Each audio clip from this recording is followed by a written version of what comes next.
Olá, pessoal! Tudo bem? Vamos para mais uma aula de história hoje? Hoje a história vai estar com uma carinha nova. A nossa aula hoje está de cara nova. Vamos fazer hoje um quiz de perguntas e respostas. Vamos fazer uma revisão de todas as aulas que a gente já teve, de todos os assuntos que já foram dados na história, para ver se vocês estão ligados em cada assunto, tá bom?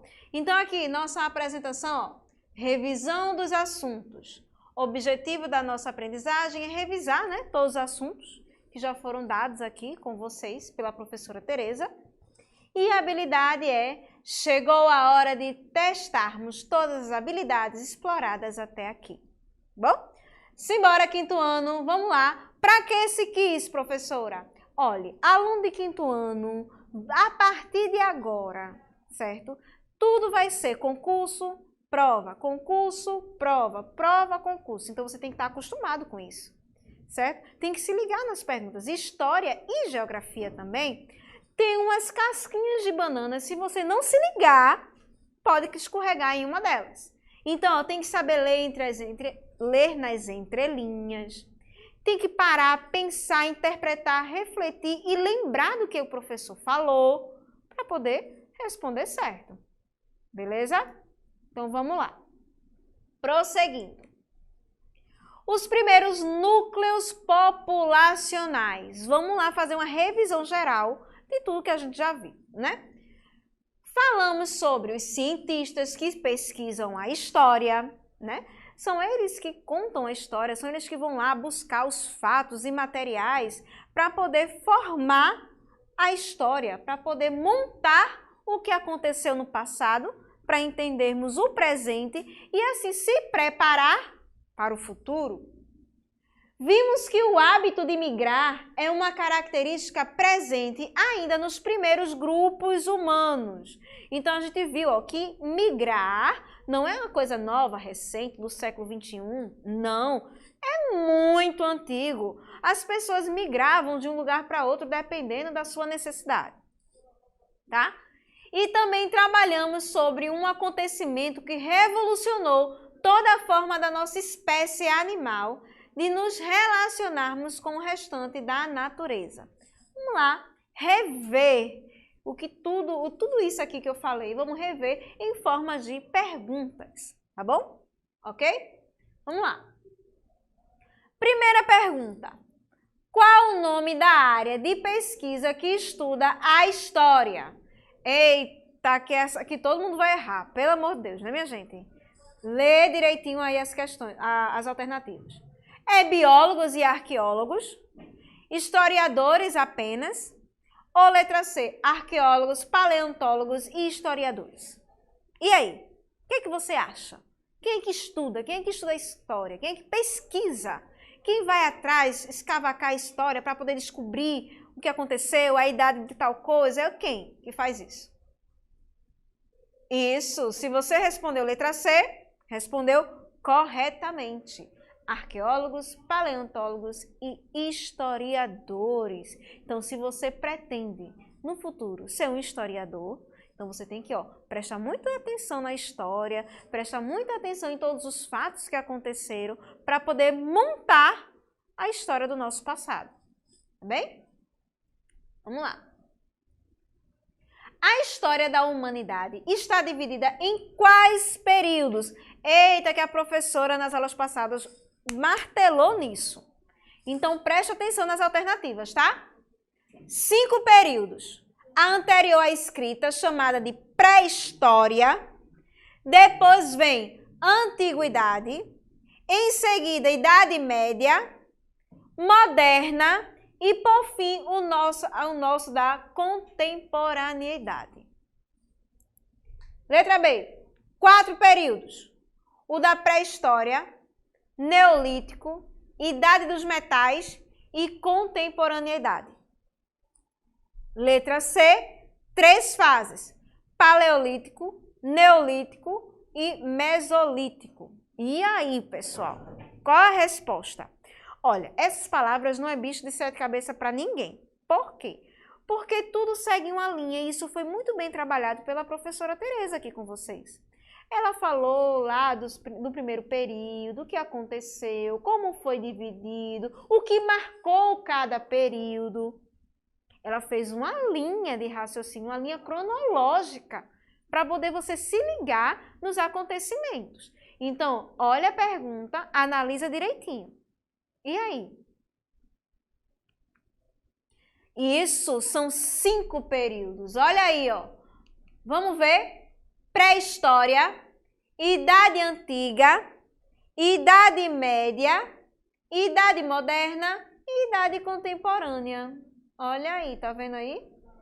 Pré-história. Pré-história é tudo aquilo que vem antes da escrita, tá? Antes da invenção da escrita. Das letras, tudo das pessoas se comunicarem através da escrita, tá bom? Tudo que vem antes da escrita se chama pré-história. Próxima pergunta. A pré-história está dividida em 3 fases. Opa, se ligue aí, ó. Tô falando agora, vou focar na pré-história. Vê só. A pré-história está dividida em 3 fases. Paleolítico, Neolítico e Mesolítico. De acordo com as ferramentas produzidas em cada uma dessas fases, marque verdadeiro ou falso sobre essas fases. Primeira alternativa. Essas fases também ficaram conhecidas, respectivamente, pelos nomes Idade da Pedra Lascada, Idade da Pedra Polida e Idade dos Metais. Verdadeiro ou falso? Pensa. Tempinho para pensar. Isso, verdadeiro. Próxima alternativa. O domínio do fogo, presta atenção, lembra lá quando a professora falou do fogo? Ó, o domínio do fogo permitiu a criação de ferramentas feitas de metais na fase neolítica. E aí, na fase neolítica, será? Falso, não foi nessa fase, minha gente. Próxima alternativa. A escrita foi desenvolvida pelos sambaquis antes da primeira fase da pré-história. Opa! Eu disse uma informação aqui sobre a pré-história que foi o que marcou uma passagem para outra. Será que você lembra ainda do que eu falei? Falso! Não foi, minha gente. Ó, a primeira fase não existe isso da primeira fase da pré-história. O que dividiu a pré-história foi a escrita, foi a invenção da escrita, tá? Última alternativa, o desenvolvimento da agricultura e o cultivo de animais transformaram o modo de nos relacionarmos com a natureza. Esse acontecimento ficou conhecido como Revolução Neolítica ou Agrícola. E aí? Será?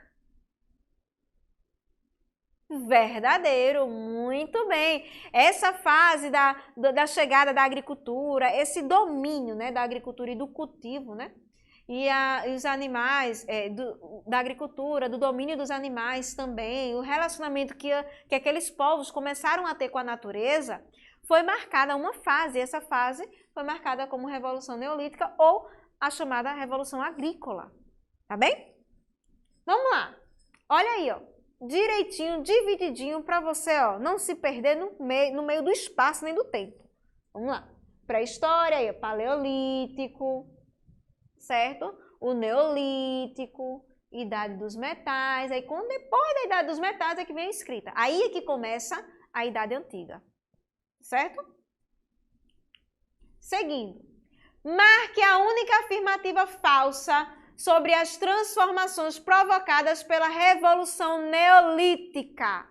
A falsa. Vamos lá. Letra A. Conforme as tribos começaram a cultivar seus alimentos, foram deixando de migrar, ou seja, alguns grupos humanos passaram de nômades a sedentários. E aí, será que isso é falso? Próxima pergunta, próxima alternativa. De acordo com os registros históricos sobre os povos sambaquis, eles foram os primeiros a iniciarem a agricultura no continente americano. Será? E letra C. o excedente alimentar favoreceu o crescimento populacional e estabelecimento das aldeias. E aí, qual é a falsa, minha gente? E aí? Isso, de acordo com os registros históricos sobre os povos sambaquis, eles foram os primeiros a iniciarem a agricultura no continente americano. Calma, não foi bem assim a história, né? Não foi aí, não foi os sambaquis. Mas, os primeiros núcleos populacionais, presta atenção que isso vai explicar um bocado. Reconhecemos como excedente alimentar, permitido pelo cultivo dos alimentos, contribuiu para o crescimento populacional. Ou seja, quando começou a armazenar alimento, foi possível mais, né, se fixarem mais no local. O crescimento entre as famílias começou a existir mais, as pessoas começaram a crescer entre família. Agora vamos verificar se nos lembramos como o local geográfico escolhido pelos povos poderia favorecer ou prejudicar o desenvolvimento desse cultivo. Porque tudo está um ligado ao outro, minha gente, certo? O local onde eles viviam, como eles armazenavam o alimento, então tudo iria se entrelaçar. E aqui, antigamente, né, na época das cavernas, não seria diferente, tá? Toda a estrutura geográfica iria contribuir para essa instalação, né, das pessoas nesses locais. Vamos lá, para a pergunta. Em relação ao relevo que modelava as paisagens nas regiões das primeiras aldeias, o que elas tinham em comum? O que tinha em comum nessa paisagem? Procuravam locais montanhosos e de difícil acesso a fim de garantir segurança ao grupo. Letra B, buscavam locais próximos aos rios. Ou letra C, a proximidade, né, com as praias favorecia tanto a agricultura quanto a pesca. E aí? Qual a resposta correta? O que é que tinha em comum?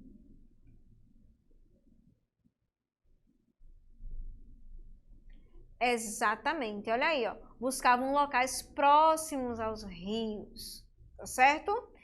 Essa questão de procuravam locais montanhosos e de difícil acesso a fim de garantir segurança ao grupo está mais ligado aos quilombos, né? Quando os escravos fugiam para outros locais para poder se refugiar e fugir dos castigos dos senhores de engenho, tá bom? E aí trouxe uma curiosidade para você, ó, sambaqui, um tupi amontoado de conchas.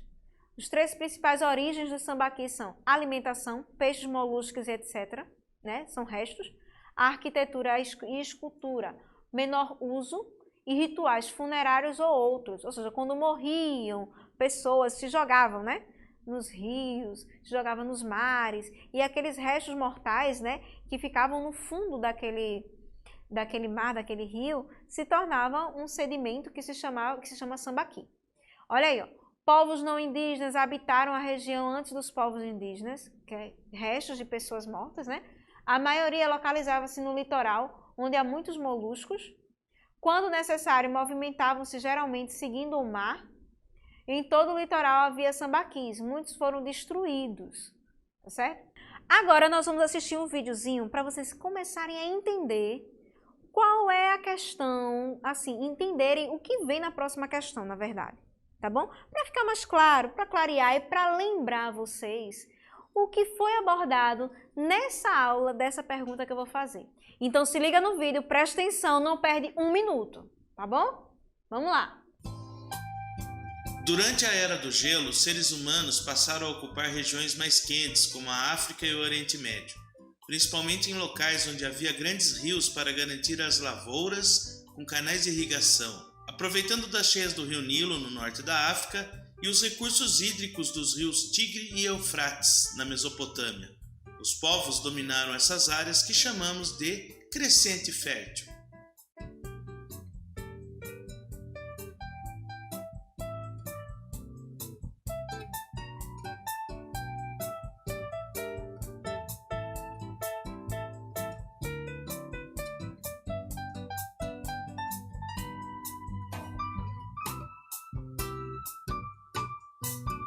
Chamamos de crescente fértil, pois a área ocupada é traçada uma linha imaginária que tem o formato de uma lua crescente, mas são essas áreas de maiores fertilidades da terra que deram origens ao Egito e à Mesopotâmia. Além da agricultura praticada nas margens dos rios, os seres humanos pescavam, utilizavam o rio para transporte de suas embarcações, utilizavam a água para consumo próprio e para a criação dos animais.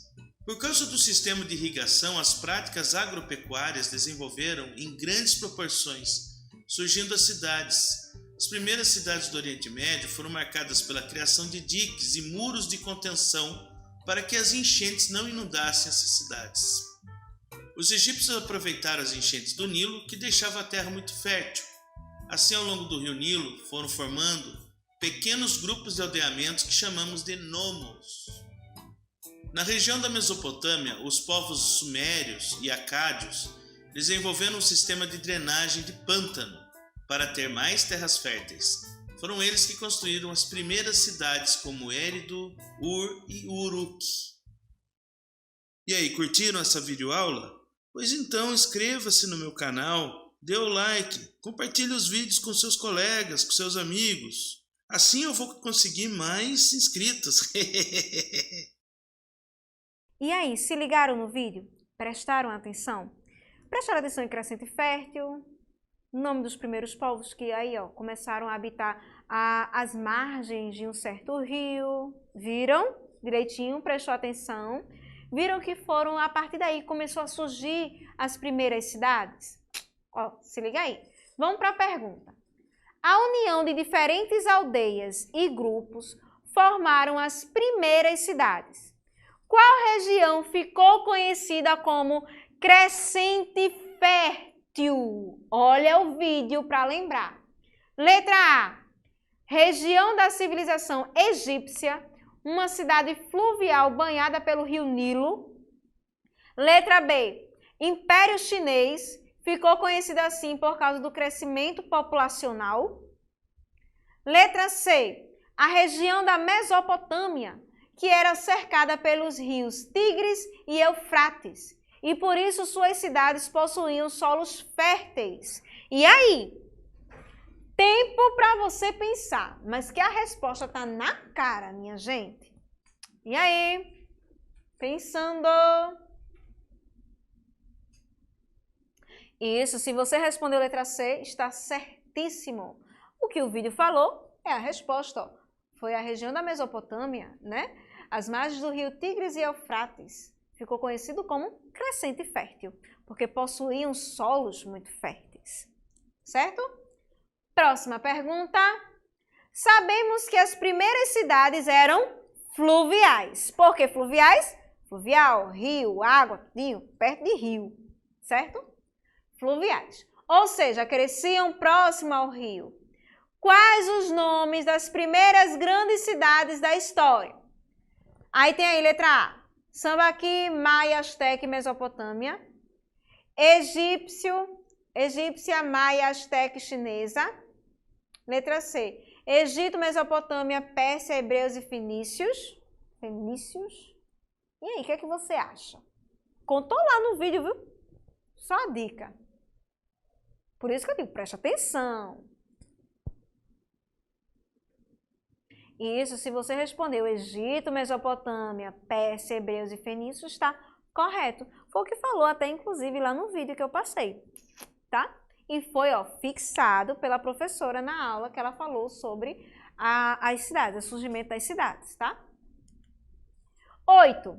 Além de serem essencialmente fluviais, o que as primeiras cidades tinham em comum? Todas desenvolveram um intenso comércio marítimo. Letra B. Todas urbanizaram suas cidades a partir do excedente da população agrícola. Ou letra C. Seus povos eram nômades que viviam da caça e da coleta de alimentos. E aí? Olha a pergunta, minha gente. Além de serem essencialmente fluviais, o que as primeiras cidades tinham em comum? O que é que elas tinham? O que é que elas faziam em comum? Isso, todas urbanizaram suas cidades a partir do excedente da produção agrícola. Minha gente, para produzir algo, para poder plantar, para ter o método agrícola, tinha que estar perto de rios. Então, a única forma deles trabalharem a favor, onde se interligavam, né, o que era comum entre as cidades, era o método agrícola mesmo, certo? Oitava questão, ou nona questão, me desculpem, o excedente alimentar, olha só, a questão 9, a questão 10 e a questão 11 que eu vou passar, são desafios para vocês. Ou seja, eu vou dar um tempinho na tela, você vai copiar e vai socializar, debater com seus colegas e com seus professores aí nos grupos de WhatsApp, tá bem?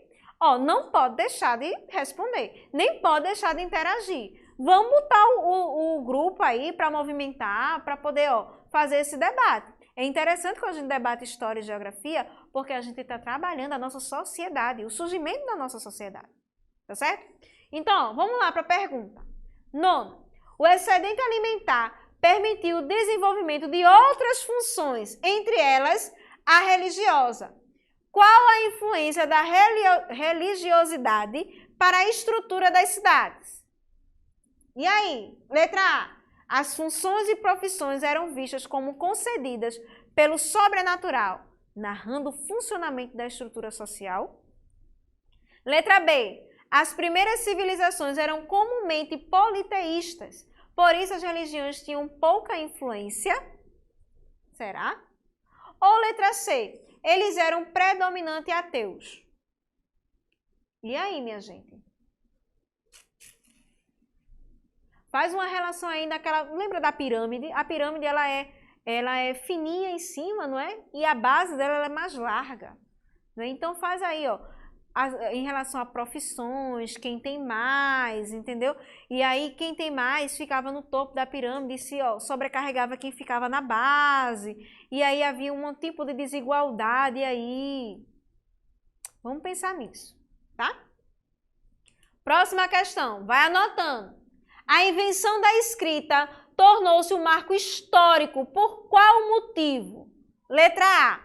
Por marcar a transição do período pré-histórico para a antiguidade.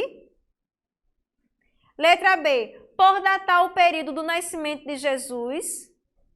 Letra C. Por ter sido fundamental para a exploração dos mares e a descoberta de novos continentes. Lembra que no início da aula eu falei sobre aquela linha cronológica dos acontecimentos históricos? Lembra da pré-história? Lembra o que marcou a pré-história, a mudança de um período para outro? Lembra o que foi que marcou? Vou falar mais não, senão vou dar a resposta. Aí vocês não vão ter o que discutir no grupo de vocês. E a 11, olha aí, além dos registros escritos, com quais outros registros os cientistas contam para investigar o passado, vamos responder o seguinte. Quais foram outros registros? Além dos escritos. Os historiadores usavam o quê? Além dos registros escritos. Letra A. A intuição, o misticismo e a crendice popular são a bússola dos historiadores. Letra B. Toda a cultura material produzida pelos grupos humanos servem como pistas. Ou letra C. Por meio da cultura imaterial dos povos antigos, podemos conhecer sobre seus costumes. Lembra quando a professora falou sobre os historiadores, né, que é as pessoas que estudam a história, e sobre as fontes históricas que existiam? Fontes materiais, imateriais. Lembra? Se não lembra, volta lá no YouTube e assiste a aula passada, tá certo? Que você vai ficar craque nisso. Então, minha gente, essas 3 últimas perguntas foi justamente para desafiar, foi colocar um desafio em você, para você relembrar e assim colocar na sua mente os acontecimentos históricos, né, que aconteceram até a data, né, até a aula de hoje, tá certo? Espero que vocês tenham gostado, espero que vocês tenham curtido essa revisão, certo? Espero vocês nas próximas aulas. E pessoal, mais uma vez, se cuida, não aglomera, fica em casa, por favor, tá certo? Usa máscara, cuide dos seus familiares, cuide de você, tá bem? Até a próxima, pessoal. Tchau, tchau!